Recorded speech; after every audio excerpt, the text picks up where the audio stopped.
সম্মানের মালিক দুনিয়ার কেউ না। আল্লাহ কয় আমি সম্মান কারো হাতে দেই নাই, আমি আল্লাহ স্বয়ং নিজে সম্মানের পাত্রটা হাতে নিলাম। ও বান্দা, আমি যাকে ইচ্ছা তাকে সম্মান দান করব, যাকে ইচ্ছা আমি তাকে বেইজ্জতি করব। বান্দা,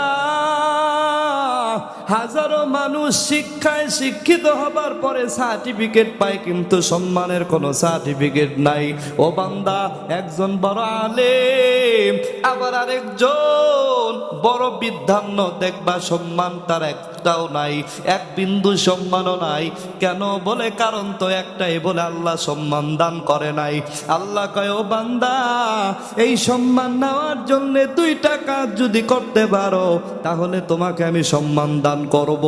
1 নম্বর কারণ হলো, বান্দা, তোমার ব্যবহারে যেন কোনো শিক্ষক কষ্ট না পায়, তোমার ব্যবহারে যেন মা বাবা কষ্ট না পায়, তোমার ব্যবহারে যেন মুরব্বীরা কষ্ট না পায়, তোমার ব্যবহারে যেন কোনো মা বাবা কষ্ট না পায়। ও বান্দা, 2 নম্বর কারণ হলো, সম্মান যদি পেতে চাও, সম্মান পাওয়ার জন্যে আমি আল্লাহর বিধান অনুযায়ী 5 বেলার নামাজ সঠিকভাবে আদায় করো।